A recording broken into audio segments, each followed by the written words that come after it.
says, during the course of the marriage, all property acquired by each party in their own name shall be deemed to be part of the separate estate, and by the terms hereof, each party hereby waives and relinquishes all claim to the separate estate of others.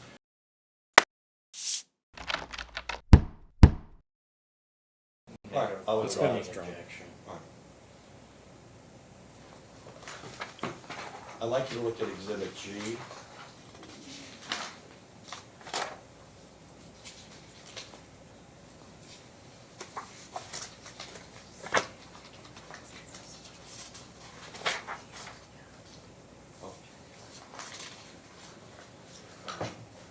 Sorry, I'm going to strike that. I don't need to go through all these.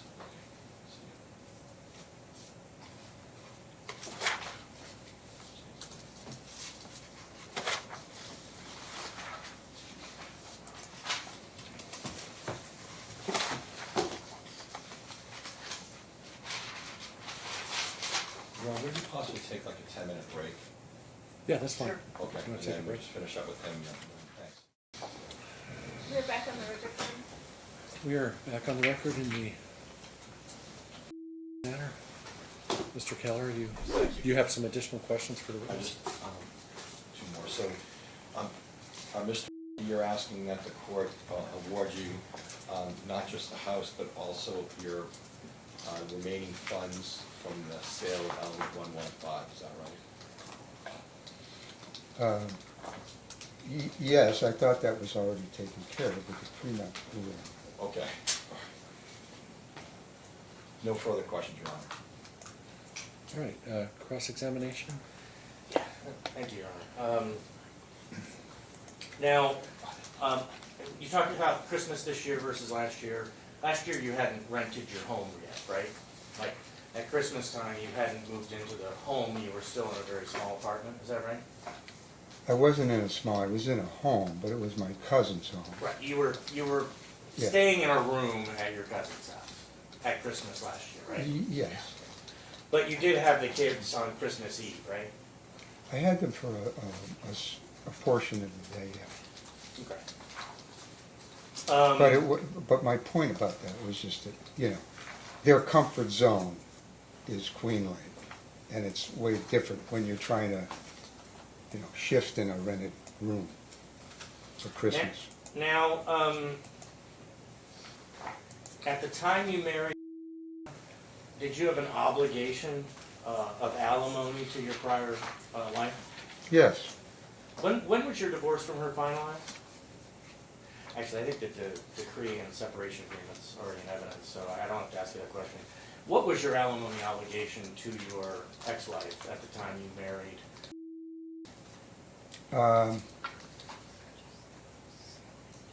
It was variable because I was paid on incentive. So I had a base salary, so there was a certain percentage that came out of the base, and then a certain percentage that came out of the variable income, like commission and bonus. And they were not the same percentages. And what was the base amount of alimony that you had to pay?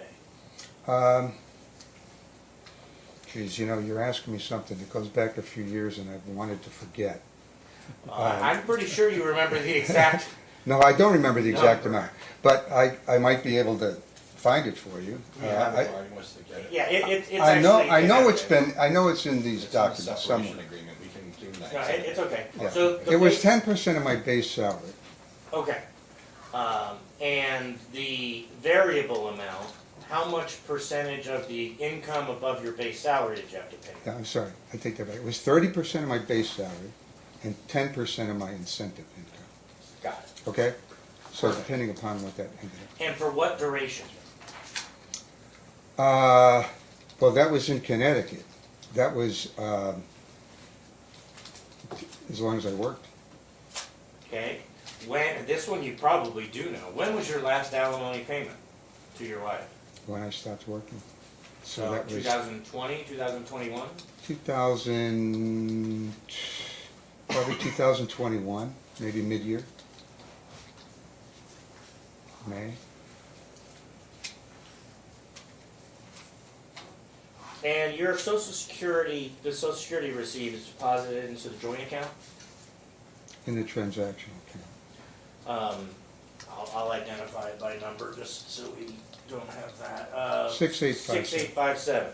Right. And while you were working for Element 115 and then later for the purchaser as a consultant, your paychecks went into the joint account, correct? Into 6857.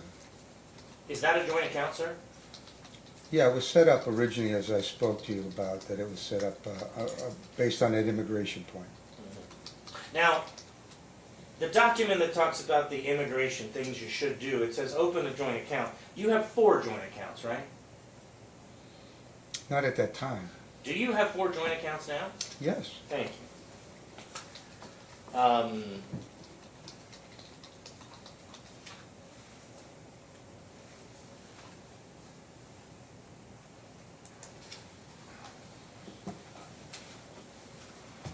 The deductible on the insurance, are you able to get a better standalone policy for the kids, for just the kids? That would be, I haven't done that, taken responsibility for that. I'm on Medicare, and I cannot include the kids on Medicare. right. But I mean, as far as finding something that doesn't have a $17,000 a year deductible, is that something you'd be willing to explore? We've talked about it, yeah. I mean, I'm open to it. But the problem is, it's what's offered through this Obamacare in Nevada. When did you move to Nevada? 2010.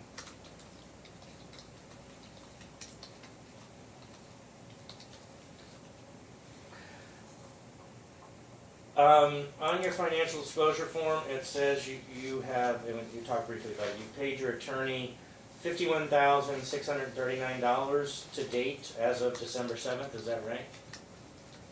That's correct, if that's what it says. And it says that your current balance owed as of December 7 was $7,665. Is that through November, meaning you got November's bill and that was the balance through November? I'm not sure what date it takes me through, but I did pay that. Oh, so you paid that as well? I put that on a credit card. So at this point, you've paid roughly $59,300 to Mr. Kelleher's firm? If that's what you totaled up. Well, I'm just adding $51,639 to $7,665. How much did you pay the Draskovich firm for the criminal case? I would have to look that up, but it was probably, I don't know, maybe 10,000. I don't remember the amount. I know that it's in documentation that I've submitted previously, so I don't know what to tell you right now. Now, from 2008, when you got married, to 2020, did you contribute to the Element 115 401k plan? Yes. And I know we talked about this at your deposition the other day, but when we talked about the Fidelity IRA rollover 0263, we talked in terms of that was likely where the 401k from Element got rolled over to. That is. And is that a true statement? Yes. Because when I looked, and this is by no means an attempt to trick you. I want to make sure that we have the right understanding, because it seems a little different than what we discussed at your deposition. So on the prenup, it identifies that Fidelity 0263 IRA as having a premarital balance of $220,000. Okay. Then you have 401k American funds for Element 115 with only a $6,092 balance, which would make sense because the company was fairly new at the time of marriage. Is that right? Right. Okay. So my question is, and I'm hoping you have an answer, and because it may be something that we don't have a true answer on, is would you have been contributing the maximum you could to your 401k with Element 115? It probably varied. I don't think I was at the max at all time, because sometimes we just had cash flow issues and needed to. And Not do to- you know how much was rolled over from Element 115 401k into the current iteration of Fidelity IRA rollover 0263? Well, it lists the element 115 as, what institution was that? American funds at the time of the Okay, premium. so, and then it changed, so I think it changed once, and then it changed again. I think it went to Fidelity, if I'm not mistaken. But it would have rolled over. I would have, to best of my memory, I did roll it over, but I also had taken money out of my IRA account. Your Fidelity 0263? Yeah. When did you do that? That makes a lot of sense now. Do you know when you took the money out of that IRA? Well, I took it out to buy the house, the Legacy Island house, Okay. because I hadn't sold the one in Clark Summit at Winona Road. Okay, so let me ask you this. Since that explanation makes a lot of sense, do you believe that a majority of the 0263 IRA rollover at Fidelity is comprised of the Element 115 401k? Do I believe the majority of it is? Correct. I can't honestly answer that question. I would have to go back and research records.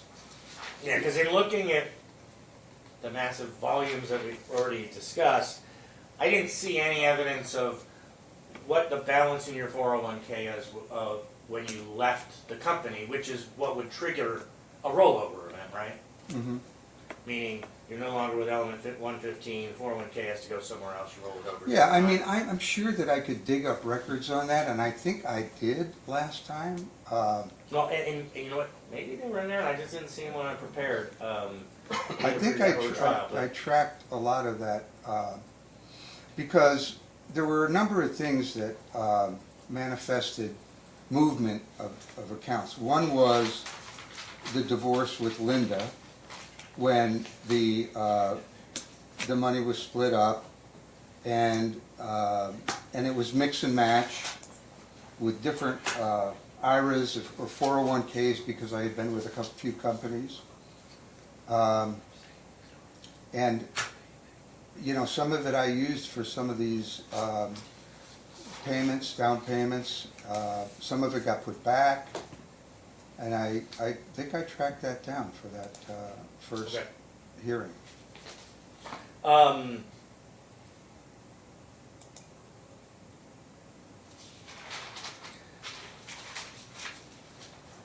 At the time of the prenup, you knew what the alimony obligation you had was going to be? Yeah. Other than the variability of the 10% of anything above your base salary? There was a divorce decree, and it was in there, yes.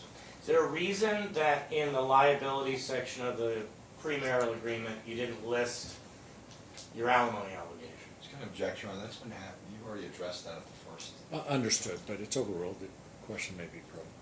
Yeah, I think we did talk about that, but I was just wondering if there's a reason you knew. that I knew? Well, I did list an obligation to Linda at the time. Roughly $8,000. Yeah. Which, But what was I supposed to put? You know, if I have a monthly obligation, and I don't know when it's going to end, what am I supposed to put? I listed what I owed Linda. and what would you, I mean, we have your tax returns and evidence, but do you roughly know what your base salary was in 2008? 2008, it was probably $72,000 a year.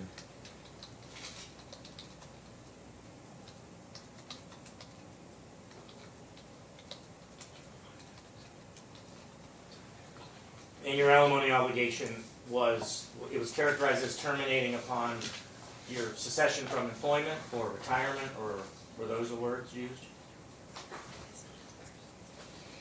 I'm not sure what the words were used, but I think you guys have, I think you have that divorce decree, but I do believe it was, you know, on stopping work, in essence. I don't know if those are the words. Okay. And you believe, regardless of whether or not you contributed to the 401k with element 115, that, you know, during the marriage, that is, that what is contained in the IRA rollover right now, you're saying is 100% your separate property? It's in my name. So you're saying that because it's in your name alone, Mhm. it's your separate property? That's what I understand to be true. Okay. And is that the same for the 3 accounts that contained the sale of the Element 115 company? Yes.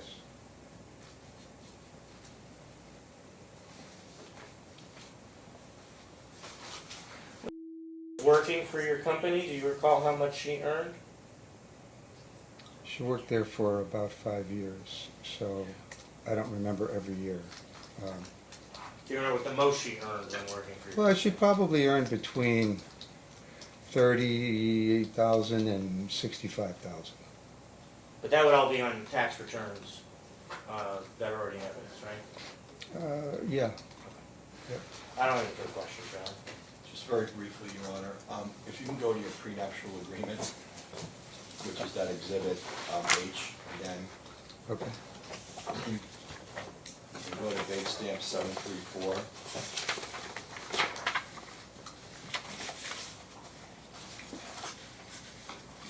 Okay.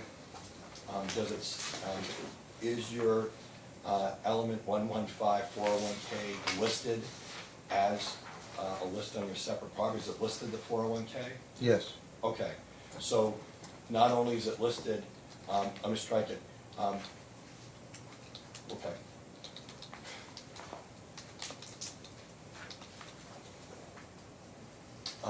And again, just going down below onto this bait stamp 734, Linda, you have a number for $8,150 that was owed to her as of 5/18/2008. Do you see that? Yes. Okay, all right. What belief, if any, do you have that by listing your 401k and element 115 as your separate property, what was your belief as to what it would, you know, if a divorce occurred, what did you believe would happen with your 401k? Well, I believed what the language says in here, that it was under my name and it would be retained as my account. You were asked about your tax return. I'm going to just approach with Exhibit 90, which is your 2008 tax return. So there wouldn't be any, did your exhibit? Or- Yeah. All right. Which exhibit number is this? It's Exhibit 90. So this is before you got married, right? 2008? No, this would have been after. Okay. It's a joint return, is that right? Yeah, it's a joint return. Okay. And the total amount of income at that time was $144,811? That's correct. All right. That's, yeah. Okay. I don't know if that's all income, it could be, Or I'm just saying the total amount, he asked you what, yeah, some of that might have been investments as well. yeah. All right.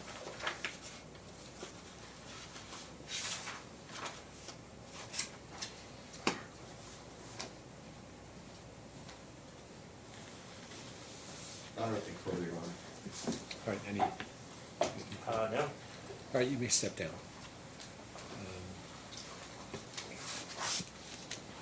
Does that conclude the Evidence portion of these evidence portion? proceedings? Yes. I believe so.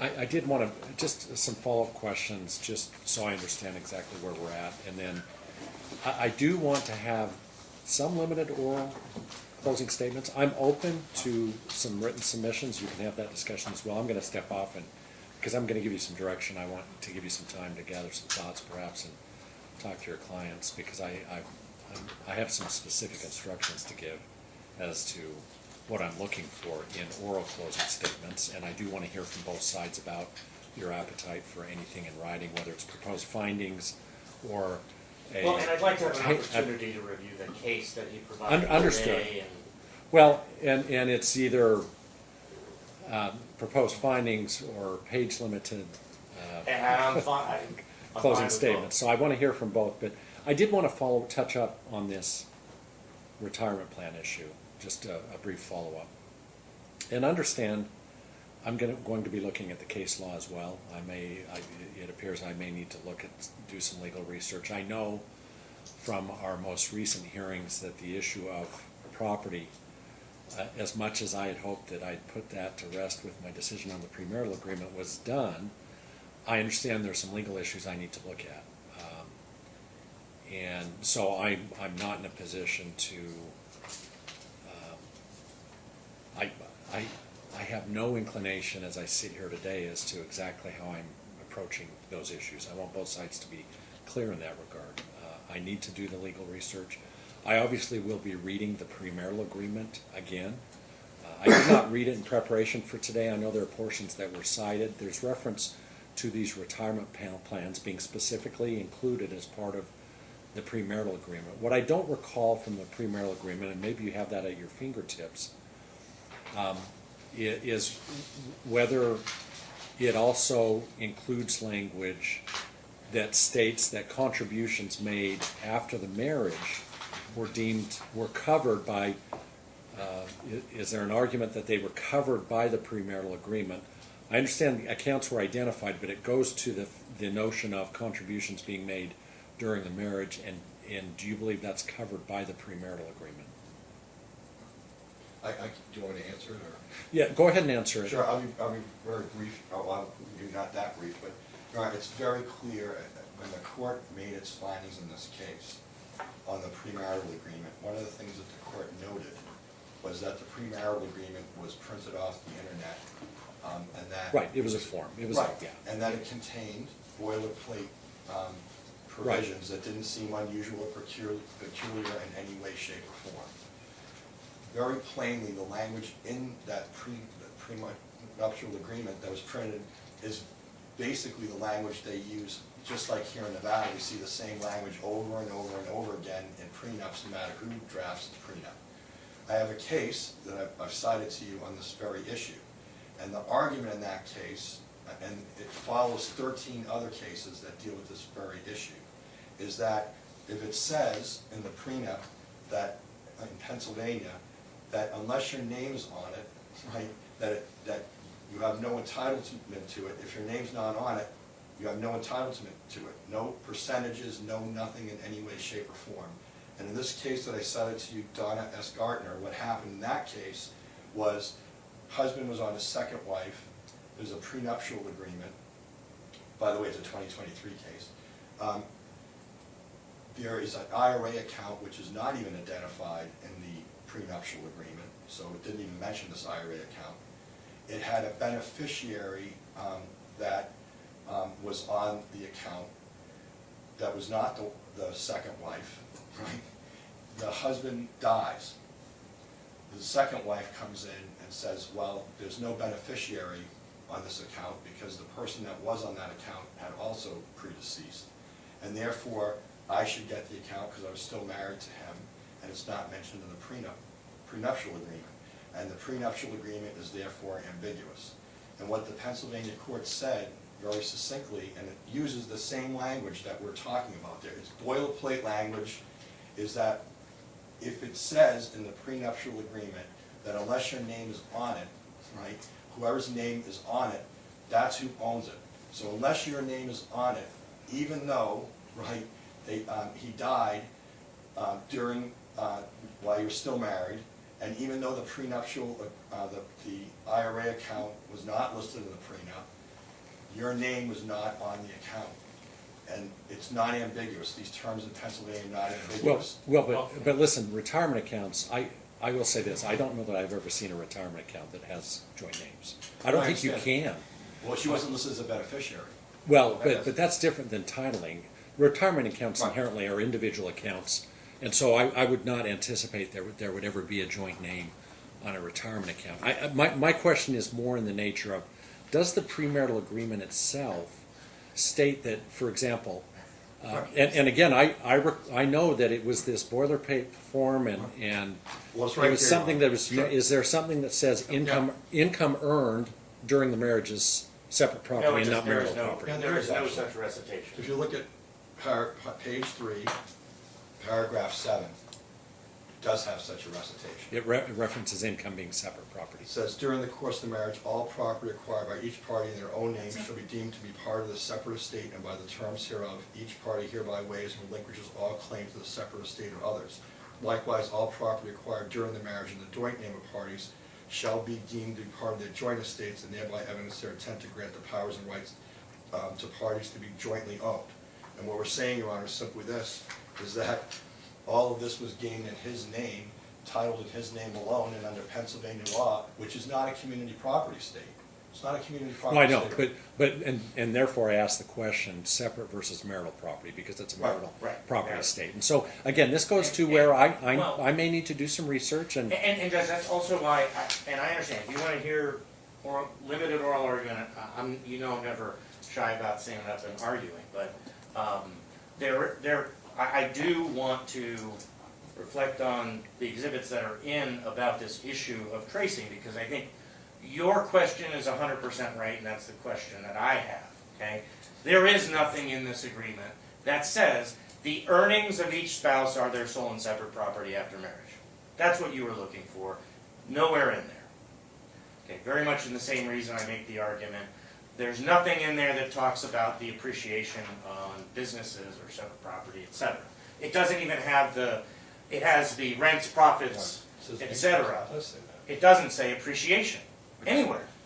So, I mean, again, when you have such a, in my opinion, flawed document, regardless of the fact that you've already decided that which you decided as far as the undoing the duress issue and timing and the inability to review and all that, and omitted debts and things like that, you still have to construe it against the drafter.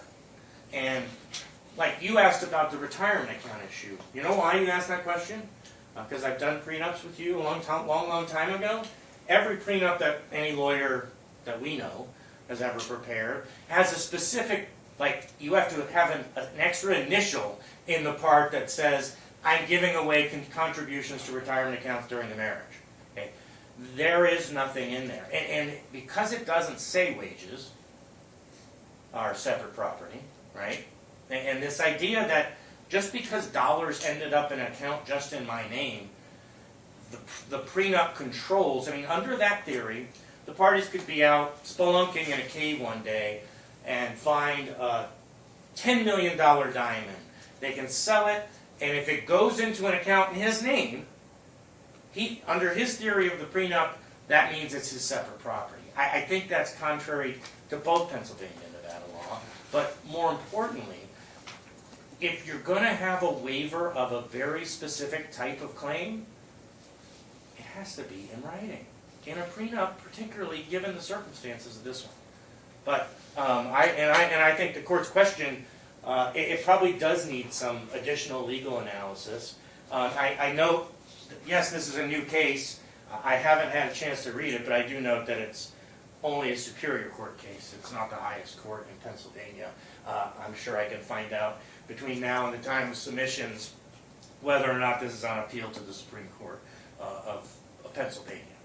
All right, so here's the direction I want in terms of your closing statements, and I'll step off, give you a few 10 minutes, 10, 15 minutes, I'll return.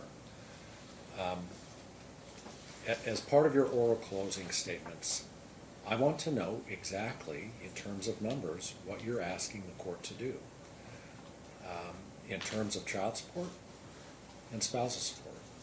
The property issues are a separate, and certainly I'm not precluding you from making arguments regarding the property issues, but that's something I've got to dissect separately, Sure. and so certainly I'll receive arguments, but I want to know exactly what you're asking the court to do in terms of numbers. Now, the defendant did offer some testimony in that regard based on a prior deposition. I think he was trying to recall, and he mentioned 1,500 and a total of 3,000. So I know there's a number out there.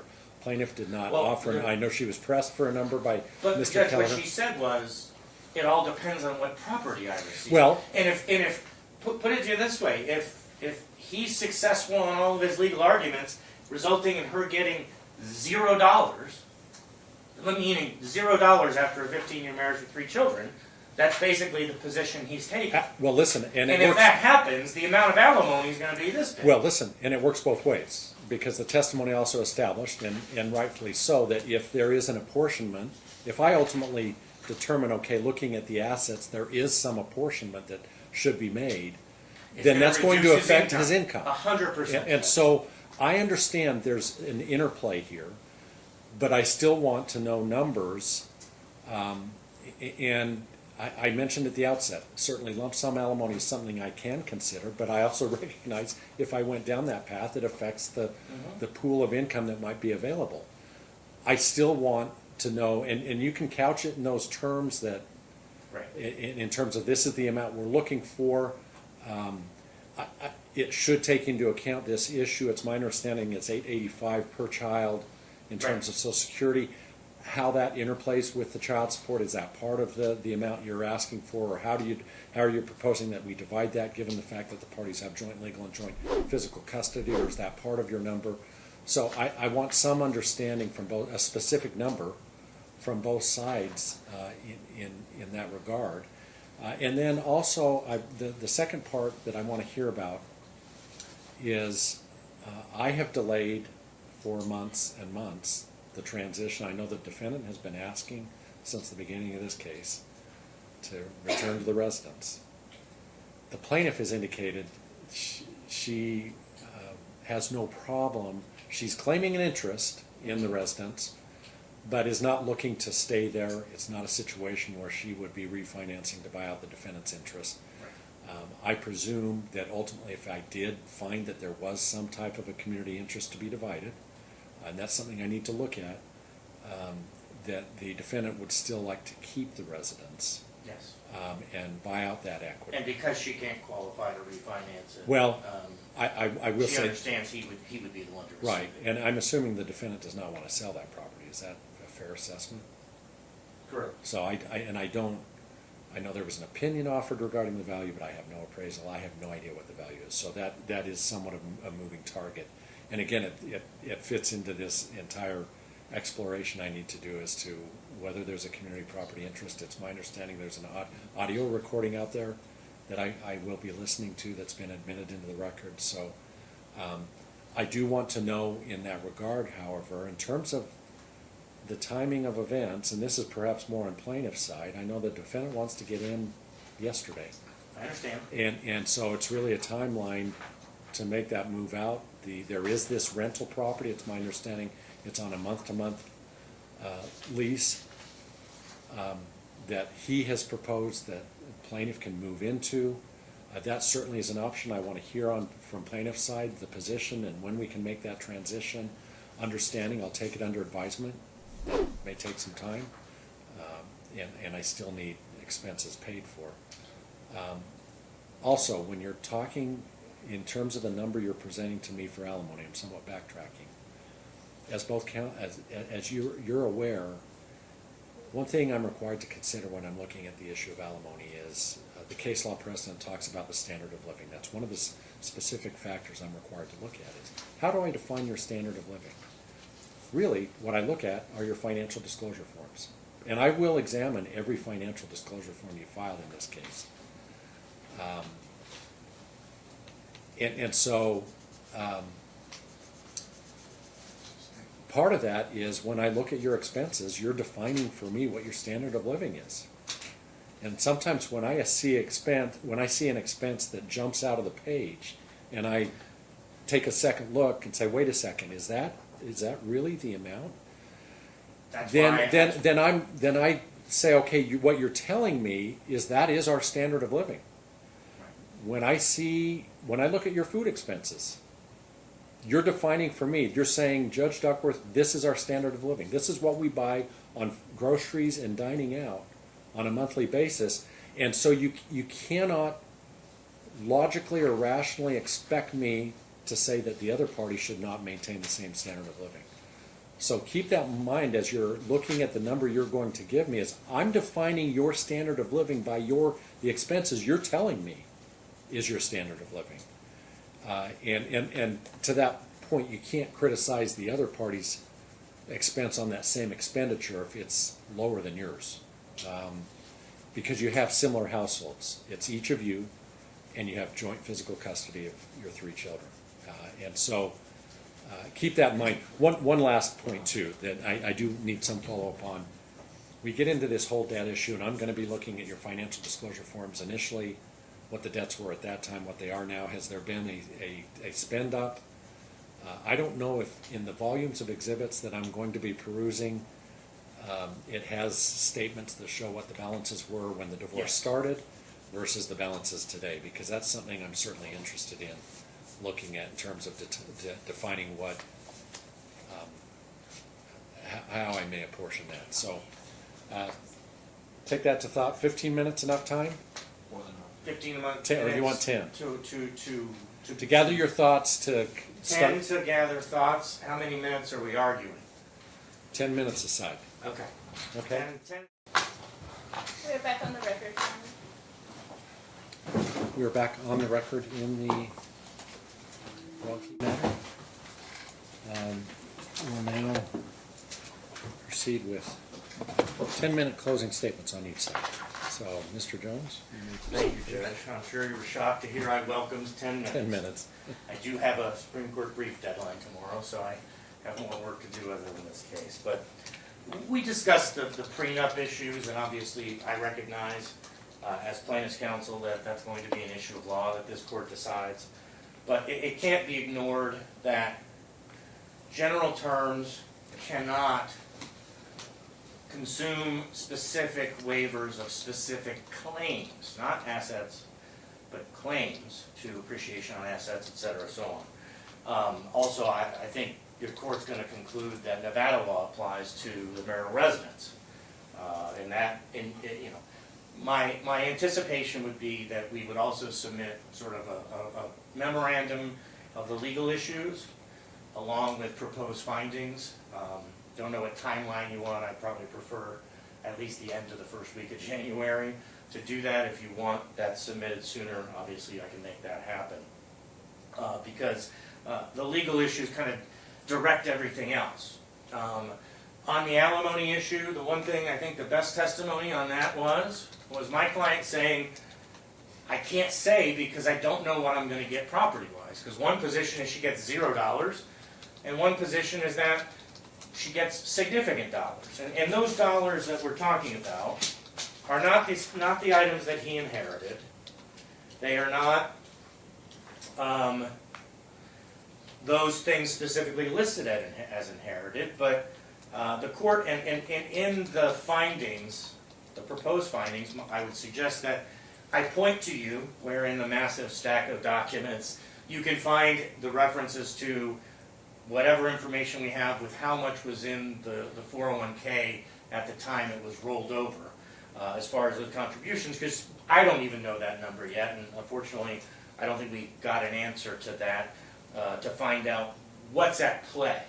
If he said he consumed a large portion of the IRA that was premarital, and I don't know that I have sufficient documents, and I'll suggest to you that in my brief and or findings, if there aren't sufficient documents in any of our binders, I'll point that out, that might be something the court has to defer the amount on. You can still make the legal decision. If the legal decision is, no, it's all his separate property, then obviously the amount's not important. But the IRA rollover, we believe, has a large component, if not all, community property. The sale of element 115, you know the position on that that's a community property asset as it pertains to the appreciation. And just so we're clear, because I know what the implication was, while Anthem testified that based upon those numbers, 1.4, right, would be the community property portion of the 1.7 sales proceeds, nobody over here is going to say that he owes half of 1.4 when the community has consumed a portion of that. Meaning, we now know with the proceeds remaining are about 1.3. So if we know the sales price was 1.7, we can figure out the percentage. So 1.4 is roughly, I didn't do the math, but I'm going to say 78 or 79% of 1.7. Could be closer to 60 something. But I think it makes sense to extrapolate that onto the remaining balances because there is no dispute that some portion of the proceeds have been consumed throughout the marriage. So if we look at the existing accounts as they are, at roughly 1.3, we know that that's a lower percentage of 1.7, so it's $400,000 less than 1.7. So likely the amount of community interest is about $1 million, as $400,000 has been consumed. That is a logical approach to the mathematics. Once you get past the legal issue, and obviously I'll be happy to spell out the exact amounts that I believe would be appropriate, but you understand the theory that since we've consumed, and you could even take the approach, Your Honor, because I believe it's intellectually honest to suggest this, you could say, well, okay, so if $300,000 of the sales proceeds were absolutely separate property, and we consumed $400,000, then the remaining balance, we would have consumed the community portion and not the separate portion. I mean, I think you have the discretion to do that math and say the court decides that the dollars consumed would represent, so his separate property reduction or amount would not be reduced. So if you agree with Anthem's calculation that $300,000 and change is the separate property component, we would obviously say you could take $300,000 out of the 1.2, with the remaining being divided equally, which would be about $450,000 aside. Proceeds of the sale of the house, that approach, I believe, all the dollars came from the community, the joint account, no matter how much it gets characterized as account for immigration purposes, 4 accounts for immigration purposes, and immigration was over, the better part of a decade ago, so 8 years ago, but we kept these accounts, all 4 of them, for the purpose of making sure no one thought our 15-year marriage was a fraud. Some of the approach, I think, of the defendant ignores sort of common sense, but and then obviously the joint accounts, they're nominal. The cars, there's not really a dispute over, and those are really the only assets that she has a claim for property-wise. On child support, we talked about what was probably a fair or reasonable approach, and again, the difficulty is if you give her lump sum alimony, or if you give her any of these dollars, we won't know how much his income would be. So meaning child support might have to be, you can run the formula amount based upon his FDF income, right?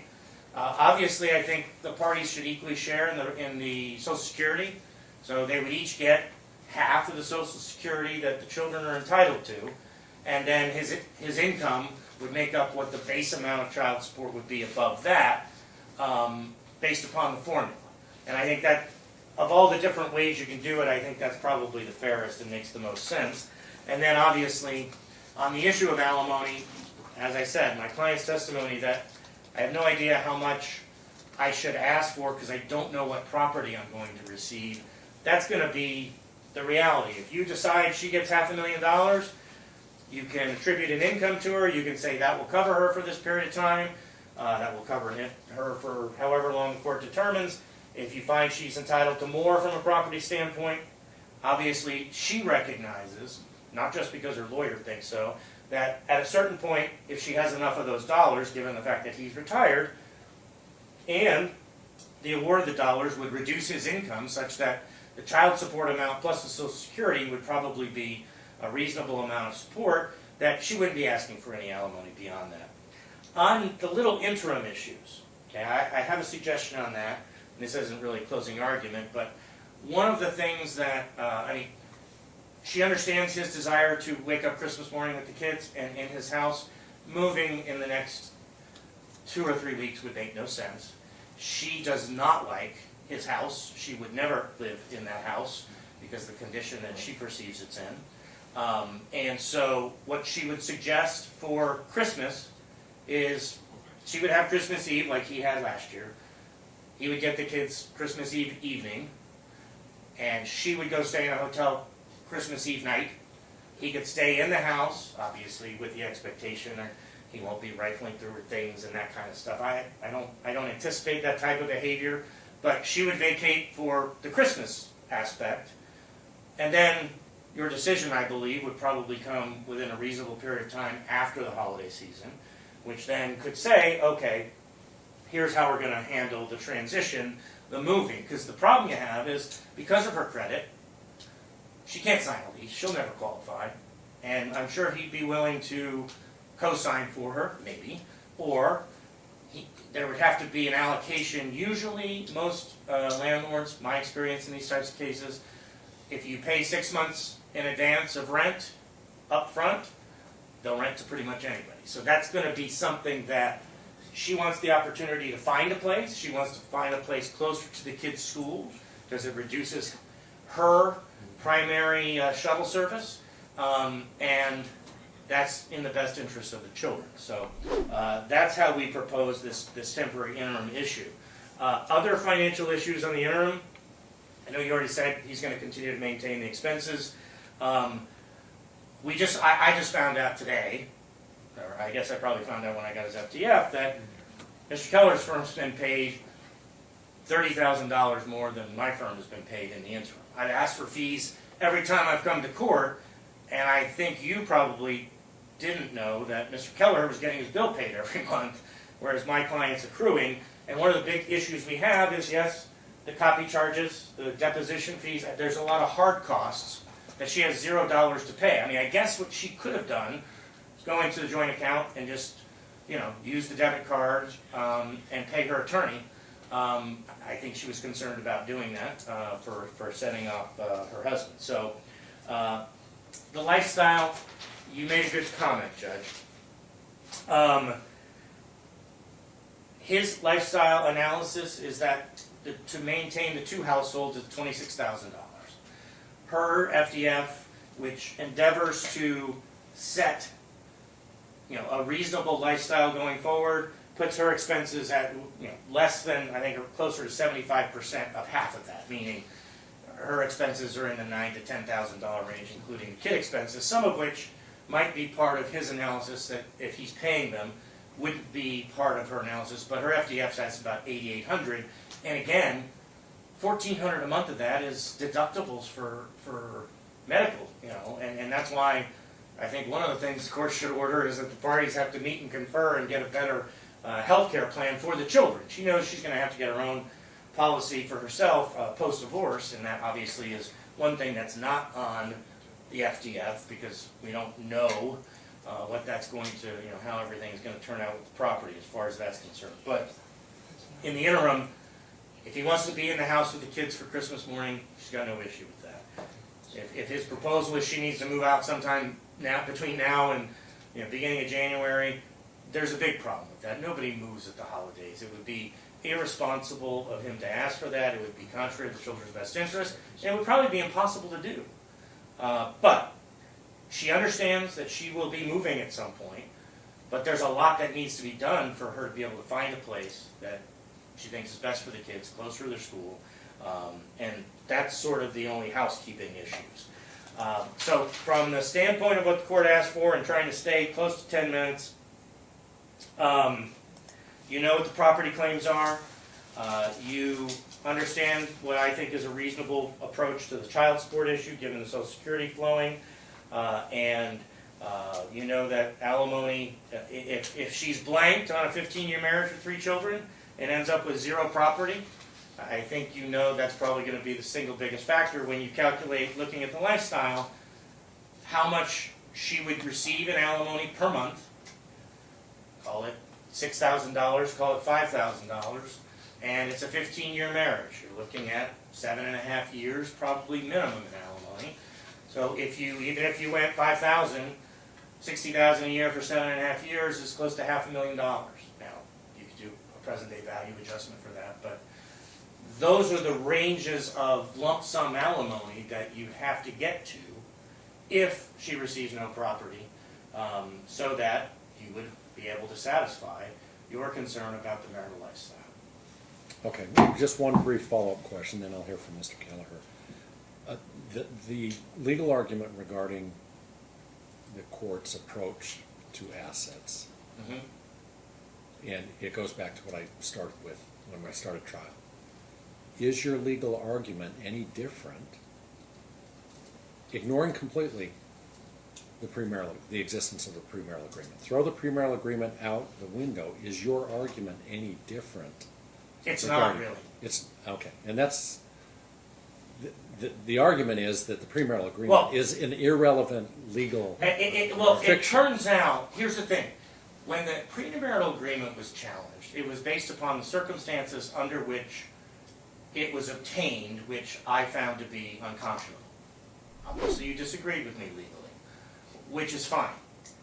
What we didn't know at that time was that the position that he was going to take is that these terms that don't mention appreciation on the business, don't mention anything like Malmquist or the equivalent, don't mention earnings being separate property during marriage.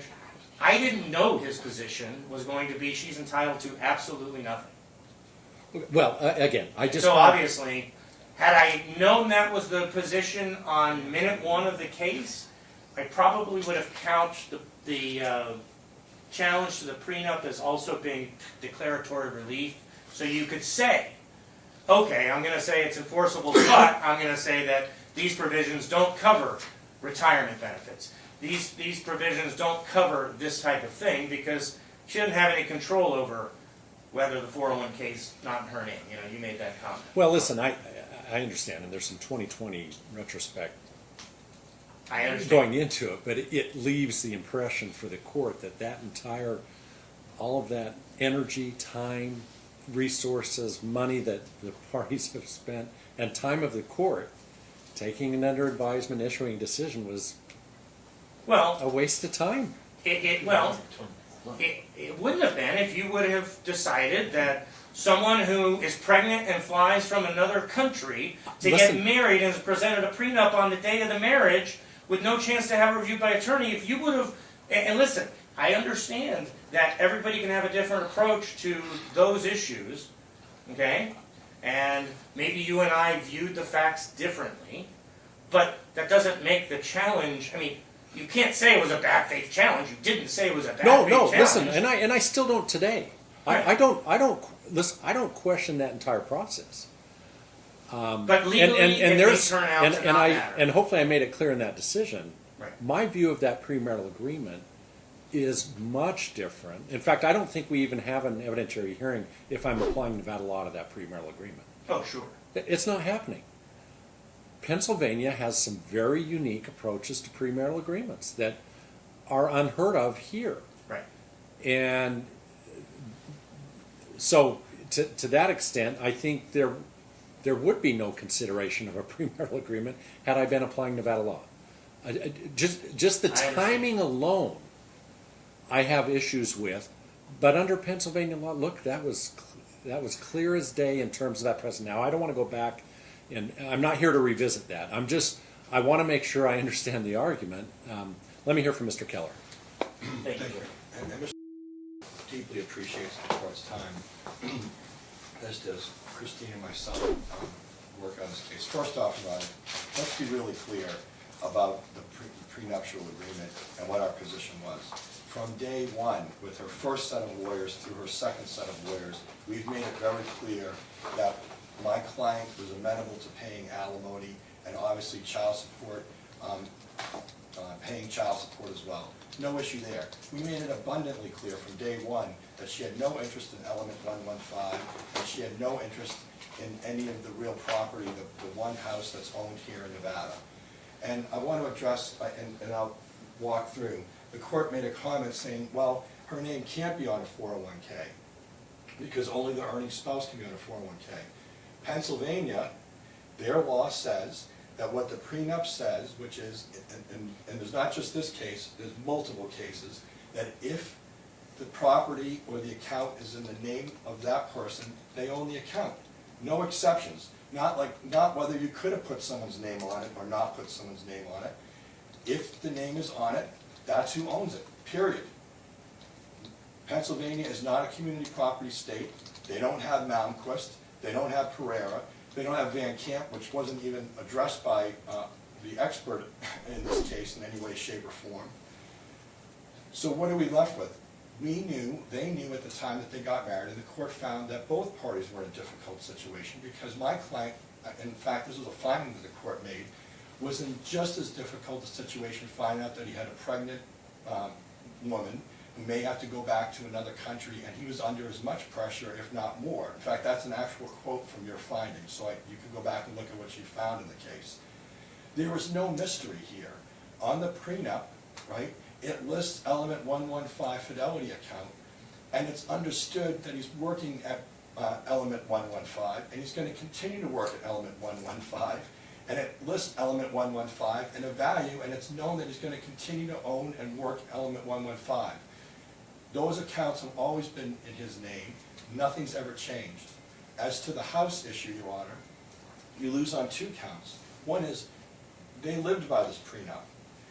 Every residence that was owned during the marriage was solely titled and solely loaned in my client's name, consistent with the prenup. Under Nevada law, which is not applicable in this case, and at the very outset there was a fight about what law should apply, and we never could get a concession from the other side that under Braddock, Pennsylvania law applied, and then you said Pennsylvania law applies. So I don't know why we're talking about all these other cases, right, when Pennsylvania law is the applicable law, and we cited to Your Honor very respectfully, as I did to both counsel that represented the opposing party. At the very outset, if you look at our answer to the prenup complaint saying it's no good, I cited right to the applicable Pennsylvania law and alerted the attorneys there as to how Pennsylvania deals with prenups. So we never hid the ball, we didn't hide it. This is just another way to come around and claim that there's ambiguity when no ambiguity exists at all. In fact, the case, if you read it, and the 13 cases that it cites to going back, talk about whether the fact that someone says it's ambiguous doesn't make it ambiguous. It's not ambiguous. If the account's in your name, the property's in your name, game over. That's how they deal with it in Pennsylvania. But even if you apply Nevada law to the property here in Nevada, she signed a grant bargain and sale deed, right? And under our law in Nevada, it's presumed, even if there were no prenup, the presumption is that she would have to overcome by clear and convincing evidence that there wasn't an intention for him to have the whole property, right? So even under Nevada law, that she'd have to overcome suspenders and a belt in this particular case. Having said that, Your Honor, I want to talk a little about somehow the court wanted to address this living standard. First off, Your Honor, she does have medical insurance. She's on the same medical insurance as the children. So they don't sell any insurance policies in Nevada just for children. You have to have a parent on there as well. So under Obamacare, it's all the kids, all 3 children and herself is on the policy. So she doesn't need a new policy. She's on the same policy. Having said how the parties lived, Your Honor, that was the complaint that my client made at the very beginning of the case 14 months ago when we came in. We told the court that he was hemorrhaging money, that her spending was out of control. And one of the irritants in the case, or one of the concerns in the case, and you heard some of that in the prenup hearing, was that he was very deeply concerned that he has limited funds being retired and being, at that time, 73 years old and now 74 and a half years old, that this money was going to run out. So trying to use a number of $26,000 plus a month in expenses is catastrophic. It's going to send the parties into bankruptcy and this family into oblivion. You can't afford to pay that. And what we're explaining to the court was he's been paying, cutting a vein each month and going into his separate account, his separate money at element 115, right? And paying month after month to the tune of almost $400,000 less, a 67% reduction in that account over a 14-month period. During that same period, out of the transactional account, she has moved money into an account that is in joint names, but only she uses. $83,000 over the relevant time period. $83,000 went in there, and she spent $82,000 and change. And from what we can tell, none of it on attorney's fees. Fast food, Amazon Prime, videos, a whole slew of non-essential expenses, because the essential expenses, all the day-to-day stuff has been paid by my client. What my client understands and agrees to pay a lump sum alimony, Your Honor. What we're asking the court to do is to impute, you can do it one of two ways. You can impute an income to her for child support purposes. We ask that the court at least impute an income of $2,000 a month.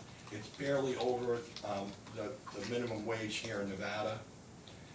She's only gonna have the kids half the time, which we'll get to in a second.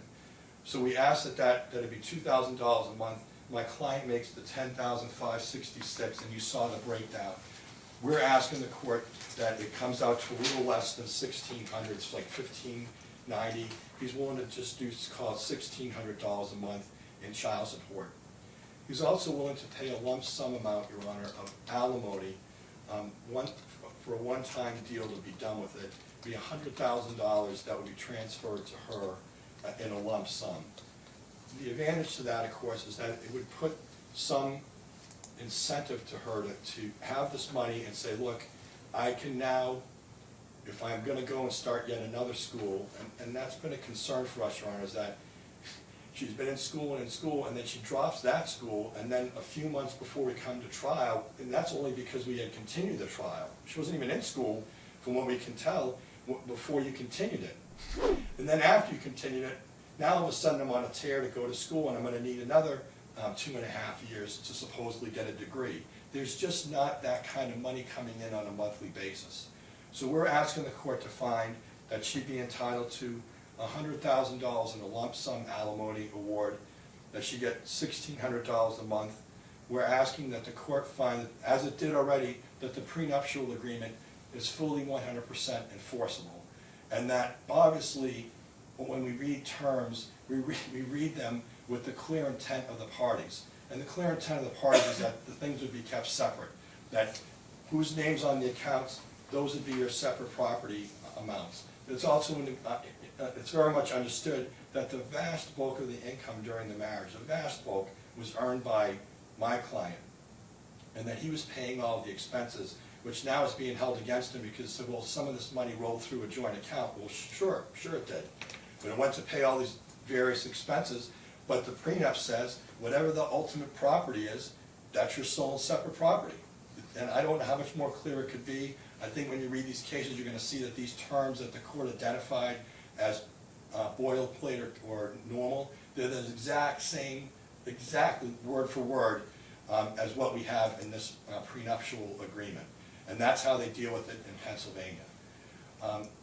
Very respectfully, Your Honor, as to other issues, my client has waited and waited and waited. We originally came in and asked for an expedited trial date, which the court gave us on the prenup with the representation that once that's resolved on whether it's enforceable or not, game over. I mean, and the court noted that. So the court gave us a hearing date in March.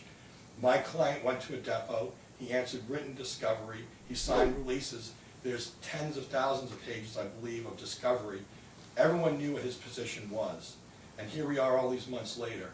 We're asking very respectfully, Your Honor, is that the court can just do a nesting situation, which means that right now she should move out of that house, take a few bags or makeup or whatever else, and move into where she's staying. The court had already toyed with that idea but didn't do it.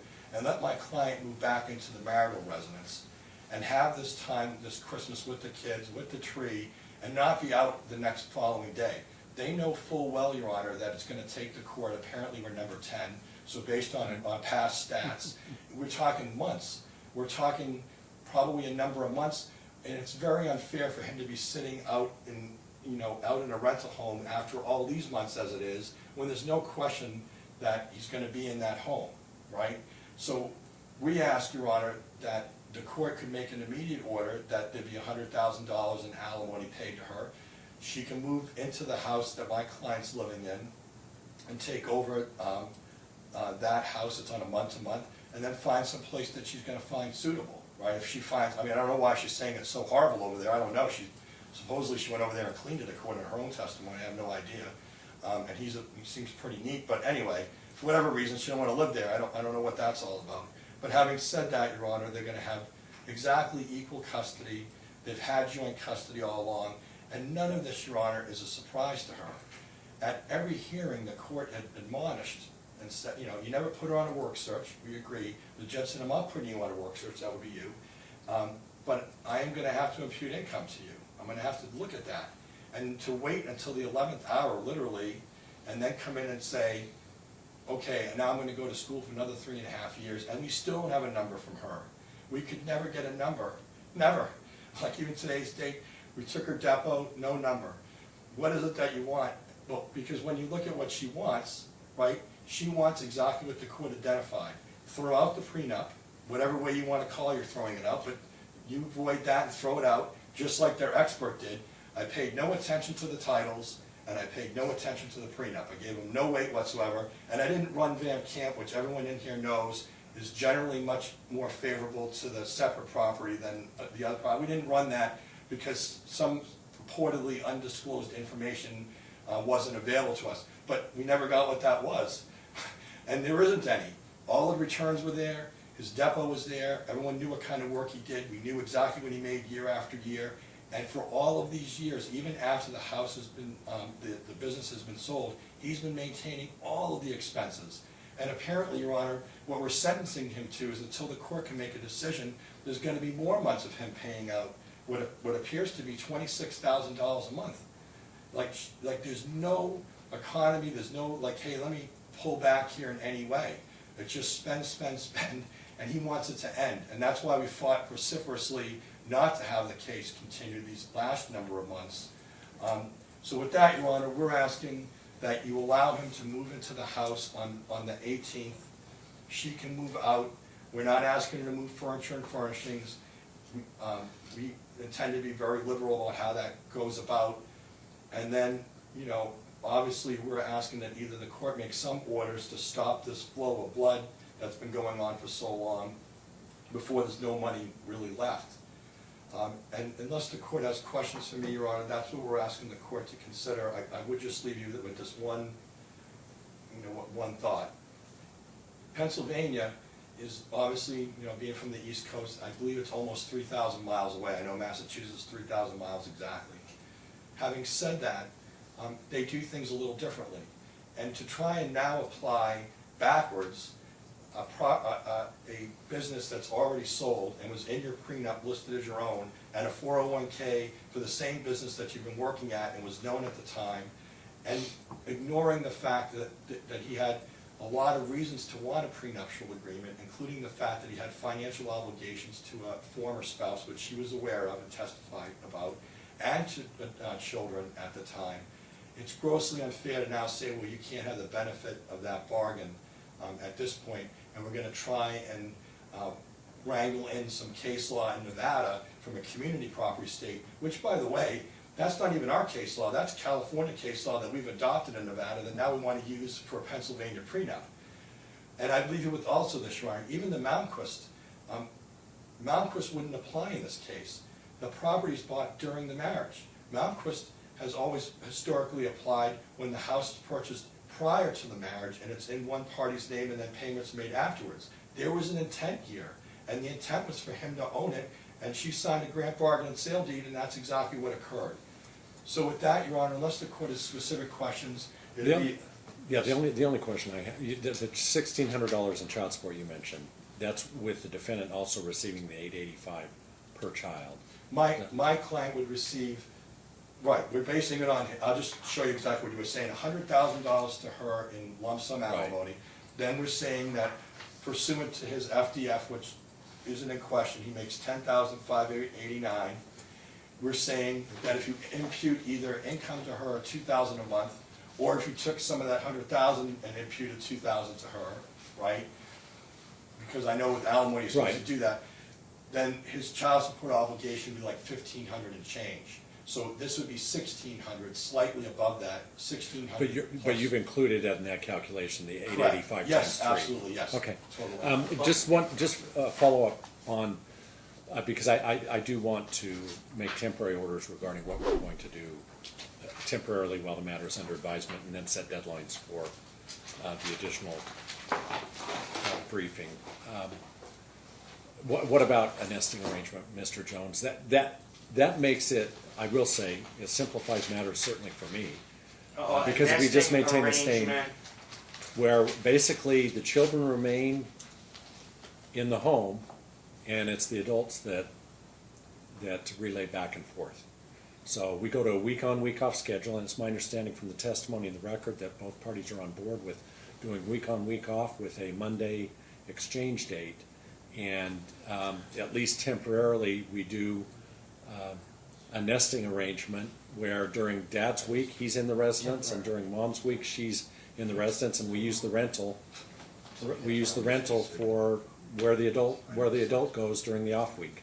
And it hadn't been brought up, but between now and Right. obviously, I'd still want her to have some Christmas Eve time, and I think my proposal. Well, I don't have a problem with.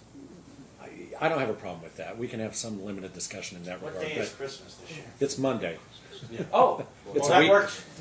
so That works. Well, then what we could say is she could stay in until Christmas Eve. Then we would start his week on, week off Monday in the house on the evening of Christmas Eve, even though it's Sunday. And then we we'd nest in and out every other Monday. Well, what we're asking for, Your Honor, is simply this, is that this Monday you go in there and at least stay until after Christmas is over. If she wants Christmas Eve, she can have Christmas Eve with the kids at the rental house. The kids have slept there and been there or whatever else, but Christmas Day, she'll be with in the but house. why not have him from a timing stand? We're here on December 14th. I'd prefer to give him that entire week and say he comes in Christmas Eve that night. We can set a time, and he's there Christmas Eve through that entire week. Because what he's saying, Your Honor, and again, given his age, right, I mean, he's in good shape, but he's, 74 and a half, is that it just is not favorable to him to have to move on Christmas Eve night, and you have bags and other stuff that need to be taken over. He's bringing you a week's worth of stuff. Yeah, It's a week's worth of stuff because we're nesting. Well, listen, and it was your proposal to do the nesting, and I'm actually jumping on board that because I think it's a reasonable approach. I agree, but that was the offer that you had made is let's do nesting instead of getting into, because if I don't do nesting, then we're talking about, and I know ultimately the goal is to move out, and that's what I'm going to do. That's going to be part of the decision is plaintiff's going to move out, but then I'm looking at moving expenses and monthly Advance payments. rent, right. It's easier for me if we just. Well, and just for the short period of time we're talking about, nesting is the thing that makes the most sense. It's a reasonable approach, and I appreciate the offer from on defendant's side. Now we're kind of caught up in exactly when do we start the nesting and what day. Well, and I have no problem giving. How about December 23rd and not the 24th? But then she'd have zero. He had Christmas Eve last year. He even testified to that. Why would she get 0% of Christmas? Well, but she's going to have Christmas Eve. She'll have Christmas Eve on the 24th. Right. She'll just have it or whatever at the rental house, not. So the house that he wants it to be so special with the children at, she doesn't get any part of Christmas. Listen, the goal of nesting and the value of it, which I emphasize, is a temporary solution. Right. And I don't do it very often, but in an opportunity like this, the beneficiary of nesting, ultimately, It's the kids. beneficiaries are the children. Plain and simple. I have a feeling that they share a connection with that home. That is home to them. I think they probably value the I'm not undermining or undercutting the value they have with Dad at his place, but I think even he doesn't like the rental as much as the marital home. And so the value of nesting is the inconvenience is placed on the shoulders of the Parents adults. and not the children. And not the children. Children stay put, and so I just assume they enjoy the entire Christmas season in their home. And we're defining when the two of you have the convenience or inconvenience of being in that home. And it's been clear to me, and the plaintiff has offered, Christmas Day is going to be Dad's Day in the home with the children, and they don't have to shuffle around. You two do. Right. She'll have to pack a bag and move out. Right. by I'm not by 7 looking on at. Christmas Eve, And then she would retake possession of the house the week Then- following Christmas, on Monday. Well, and that's what I'm inclined to do. We start doing a shifting, once school's back in session, this becomes perhaps a little more seamless, but it is truly a matter of just Well, taking some personal belongings back and forth Well, between the I'm residences. sorry, the parties do have a parenting plan, though, that was a partial parenting plan for Christmas. And Christmas this year in 2023 is supposed to give him from the day that school gets out until the day after Christmas Day. So he's only asking, Christmas Day. right, so he's only asking to do what the parties had actually agreed to in the parenting agreement that the court accepted, partial parenting agreement on way back when. And my client has agreed to joint custody, even though the oldest child has only slept over at dad's 3 times the entire course of the case. No, you're right, over the last number of weeks. he's been- It's increased, I agree. All I'm saying is that they have an agreement in place as to Christmas, and we'd ask the court to honor that, because next year, it'll be honored for her, right? Next year, he'll be out of luck. Listen, I understand and appreciate that, but that parenting agreement, again, is independent of any discussion we're having regarding nesting. No, I understand. And that's where I could go down that path and say, well, the kids, they'll spend the first half of Christmas with dad at the rental. But I don't want to do that. I'm trying, I would rather put the children, and so it is different than the parenting plan. Okay, you can just make the order run, that's fine. And that's what I'm going to do. I guess. All right, I shouldn't try and explain these things. I should just order it and say, this is what we're going to do. I'm trying to apply some logic here, but listen, that's what we're going to do. Okay. And And status quo on financial orders, can she get an allocation of dollars to pay her lawyers? I can't do that right now. During the interim, he's paid his lawyers $30,000. That's something I'll take a look at. Criminal lawyers. I'm not going to make any orders today. okay, thank you. So we'll do. Mom will be in the residence until 7 Sunday p.m. night. on the 24th. Sunday night at 7 p.m. Dad comes over. You change locations. Dad has until the following Monday. And then we're on the week on, week off. And we'll do Mondays. Well, once they start school, we'll say 10 a.m. on Mondays if there's no school. But otherwise, you leave during the day after the children are gone to school, and then the parent who is going to be nesting that week will be in the home. The other parent should be gone by the time the children get out of school. And then the matter will be taken under advisement. Timing for briefs. And the like. Briefs. I know, Mr. Jones, you mentioned the first week of January, Mr. Kelleher. Well, that's gonna be really soon for us, so like, how about if we made, and I'm sorry, I know I'm putting the court on, I'm not trying to put the court back. How long do you think it's gonna take? For you to be, like, because what I'm saying is, not to, we were gonna be out of town right after Christmas for a week in Florida. So we don't mind doing it, but if it's gonna be sitting around anyway, and it's gonna be. I don't have an objection. You know what? That's a fair point. Tell me what your vacation schedule is, and We won't be back, we're leaving December 24th, and we're gonna be back, I think January 2nd, the first week in January, so we were thinking. 10 days after that? 12, 14 days? That'd be fine, Rob, but if. No, that's fair. No, that's fine. So that makes sense. January 12th? Uh, I don't know. yeah, January 12th is a Friday. Is that That'll be fine, Ron. Okay. January 12th? Now, do you want this to be in the form? I know Mr. Jones proposed submitting proposed findings, conclusions, and orders. Or do you prefer either way, Mr. Kelleher, or what's your I'd position? rather just do a closing, we'll just point out whatever fact, because I know the court Well, wants to do its own. I will findings. probably include in my brief proposed findings. And that's fine. That way, and I'll you send it to format you it the for- way you want. 15 pages? Yeah, that's, yeah. Okay. 15 pages. I will say it'll be helpful if you can point to specific exhibits Yeah. in support of any argument you make, because I have a fortress of exhibits that. How do you has feel come in. about 18 pages? I don't have to have 20. 18's fine. 18's Okay. fine. I'll try to keep it as brief as possible. No, I 'cause appreciate that. I know about at page 12 you start losing interest. So. Right. Yeah. Okay, 18 pages. All right. Thank you, Ron. Thank you very your much for your time. Have a great holiday since we won't see you.